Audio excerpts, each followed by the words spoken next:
मिट्ठू बंदर। आपने बंदरों के तमाशे तो बहुत देखे होंगे। मदारी के इशारों पर बंदर कैसी कैसी नकलें करता है, उसकी शरारतें भी आपने देखी होंगी। उसे घरों से कपड़े उठाकर भागते हुए देखा होगा। पर आज हम आपको एक ऐसा किस्सा सुनाते हैं जिससे मालूम होगा कि बंदर लड़कों से भी दोस्ती कर सकता है। कुछ दिन हुए, लखनऊ में एक सर्कस कंपनी आई थी। उसके पास शेर, भालू, चीता, कबूतर और कई तरह के अन्य जानवर तथा पक्षी थे। उनमें मिट्ठू नाम का एक बंदर भी था। लड़कों के झुंड रोज उन जानवरों को देखने आया करते थे। उन सभी जानवरों में मिट्ठू ही उन्हें सबसे अच्छा लगता था। हालांकि वह मरियल सा था। उन्हीं लड़कों में एक लड़का गोपाल भी था। वह रोज आता और मिट्ठू के पास घंटों चुपचाप बैठा रहता। उसे शेर, भालू, चीते आदि से कोई प्रेम न था। वह मिट्ठू के लिए घर से चने, मटर, केले लाता और उसे खिलाता था। मिट्ठू भी उससे इतना हिल मिल गया था कि बगैर उसके खिलाए कुछ न खाता। इस तरह दोनों में बड़ी गहरी दोस्ती हो गई। एक दिन गोपाल ने सुना कि सर्कस कंपनी वहाँ से दूसरे शहर में जा रही है। यह सुनकर उसे बड़ा रंज हुआ। वह रोता हुआ अपनी माँ के पास आया और बोला, अम्मा, मुझे एक अठन्नी दो, मैं जाकर मिट्ठू को खरीद लाऊं। वह न जाने कहाँ चला जाएगा, वह भी मुझे न देखेगा तो रोएगा। माँ ने समझाया, बेटा, बंदर किसी को प्यार नहीं करता, वह तो बड़ा शैतान होता है।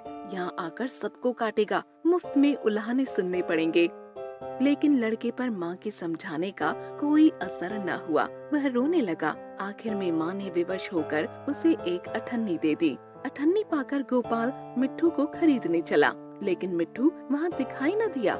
मालिक को अठन्नी दिखाकर गोपाल बोला, क्यों साहब, मिट्ठू को मेरे हाथ बेचेंगे? मालिक रोज उसे मिट्ठू से खेलते और खिलाते देखता था। हंसकर बोला, अगली बार आऊंगा तो मिट्ठू को तुम्हें दे दूंगा। गोपाल निराश होकर चला आया और मिट्ठू को इधर उधर ढूंढने लगा। वह उसे ढूंढने में इतना मग्न था कि उसे बिल्कुल भी न मालूम हुआ कि वह कब चीते के कटघरे के पास आ गया था। चीते ने गोपाल को देखते ही अपना पंजा कटघरे से बाहर निकाला। चीते का पंजा जैसे ही गोपाल के करीब पहुंचा कि न मालूम कहां से आकर मिट्ठू उसके पंजे पर कूद पड़ा और पंजे को दांतों से काटने लगा। चीते ने दूसरे पंजे से मिट्ठू पर वार कर उसे घायल कर दिया। मिट्ठू की यह हालत देखकर गोपाल रो रो कर चीखने लगा। गोपाल का रोना सुनकर लोग दौड़े तो देखा कि मिट्ठू बेहोश पड़ा है। मिट्ठू का घाव धोया गया और मरहम लगाया गया।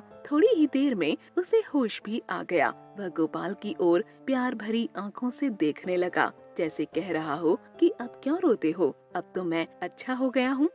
कई दिनों तक मिट्ठू की मरहम पट्टी होती रही और आखिर में वह अच्छा हो गया। गोपाल अब रोज आता और उसे रोटियां खिलाता। आखिर कंपनी के चलने का दिन आया। गोपाल बहुत उदास था।